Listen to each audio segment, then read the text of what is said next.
My dear friends, a happy feast of the Transfiguration to all of you. As we gather this day to worship the Lord on this feast of the Transfiguration, for the past week from the 1st of August up to today, the 6th of August, young men, Catholic young men and women from all over the world have been gathering in Lisbon for the World Youth Day. And today is the concluding celebrations of that great event.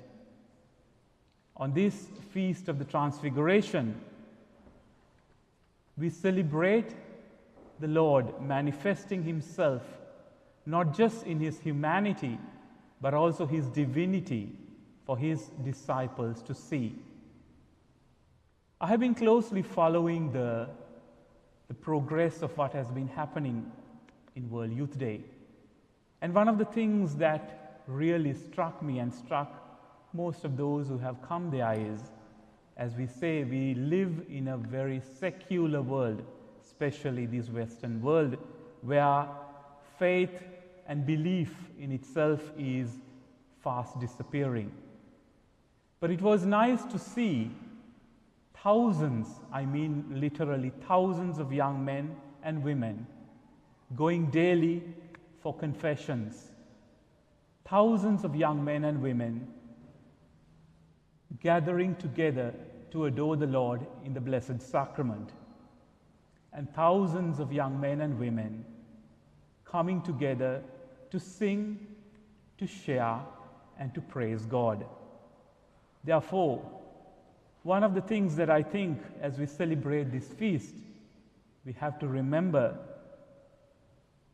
faith is very much alive in young people. As you know, we live, as I said at the beginning, in a very secular world where we make up things as we go. And therefore, we prefer freedom of choice, autonomy of body, and freedom of expression beyond anything else. If I were to define what freedom is in this present context, it would be to do what I want to. It is the liberty to hover over the yes and the no and to decide as to what I'm going to do. But my dear friends, today the Church tells us that true freedom is in disciplining our desires so as to make an achievement to the good and through it to achieve effortless freedom. Now, if I were to ask any of you, how many of you play a musical instrument? I think there might be quite a few of you. Now, if you are to learn to play an instrument, either a guitar in the basic strumming or even a piano or an organ, it takes discipline. You can't just play or do whatever you want. That's really not music. If you want to learn something, there is the discipline of learning the basics of it. In order, then you can build on a strong foundation. The same is so in language. If you are to learn a language, you can't just blabber out anything, but you'll need to learn the basics to equip yourself with the way things are spoken and expressed in order that you learn a language. In the same way, my dear friends, our faith life demands discipline. Our faith life needs discipline in order that we may grow in freedom, in order that we may progress in our spiritual life. Therefore, today, as we celebrate this feast of the Transfiguration, the Lord reminds us, just like as he showed in his frail human body, divinity is enwrapped in humanity. If you look at Jesus' life, Most often, he used his words and his deeds, his actions, his miracles to speak what he was trying to say. But there are two instances in the Gospels where Jesus used his own frail body to present or to give us a message. One is on the cross on Calvary, and the next is today as we celebrate the Feast of the Transfiguration, where he says, or where we see, or where we encounter Jesus transfigured. His face shone like the sun, and his clothes, his whole being, became as bright as light. My dear friends, we come together each Sunday to worship the Lord, to listen to his word, to partake of his body and blood. And he manifests himself to us. And therefore he tells us that he is the way, the truth, and the life.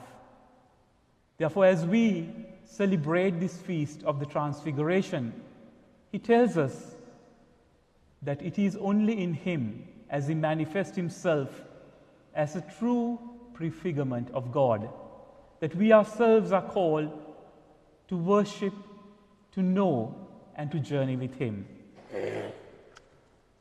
In the letter to the Hebrews, the author of the letter to the Hebrews says this about the Lord, about Jesus.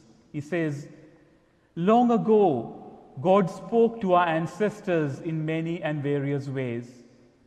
But in these days, he speaks to us by his Son, whom he appointed heir to all things, through whom he also created the world.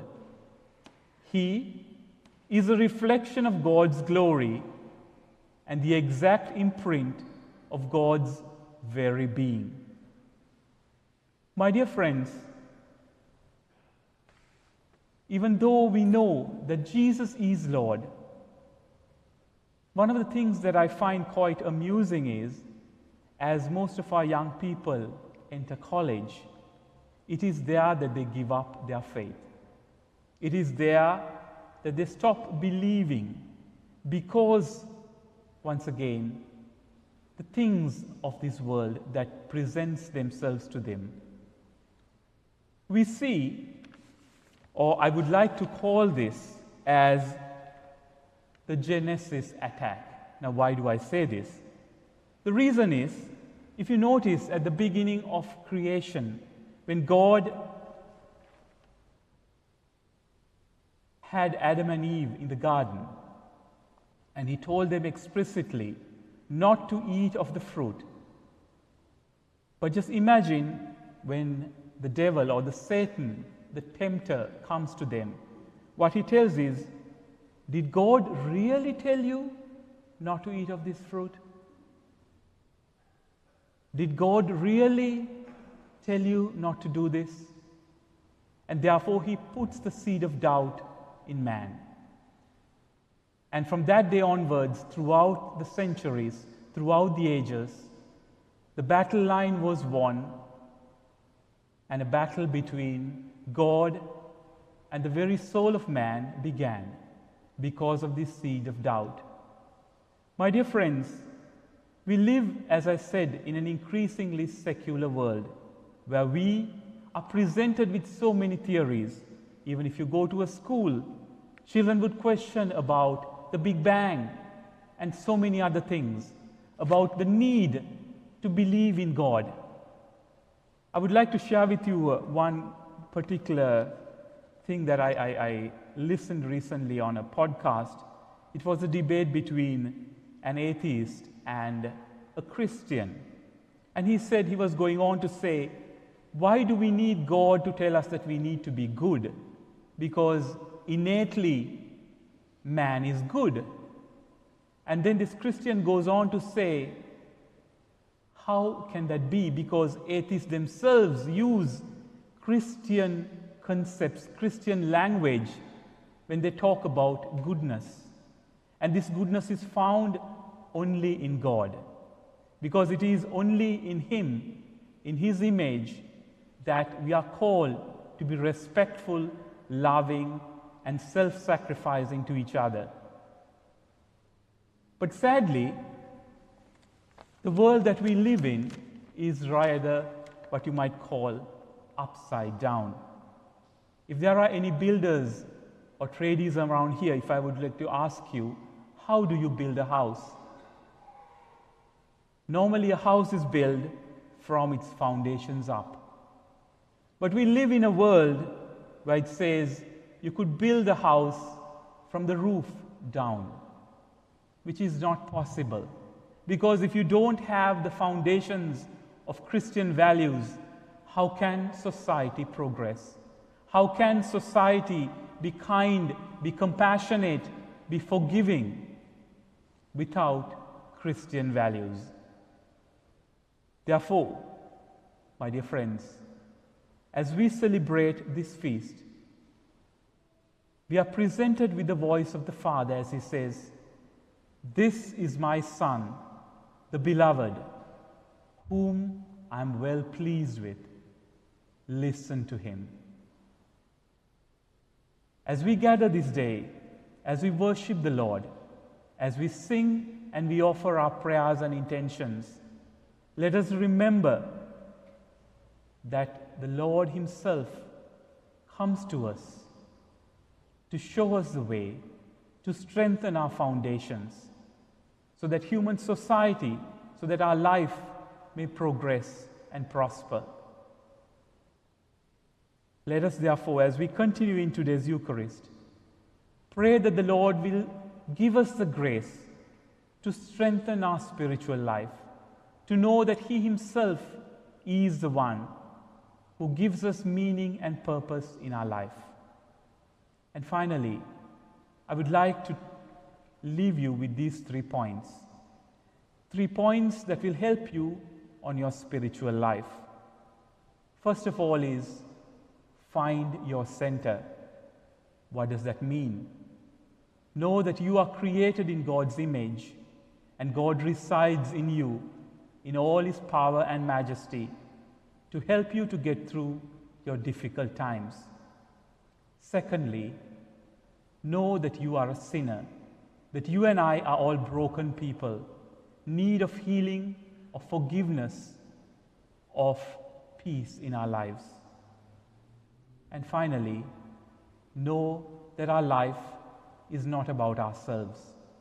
We are created, as the Catechism says, for the greater good of God and the world.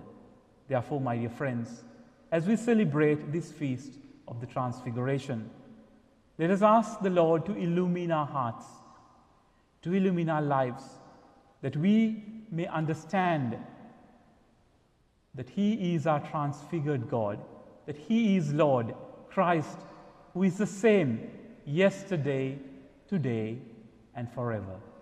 Amen.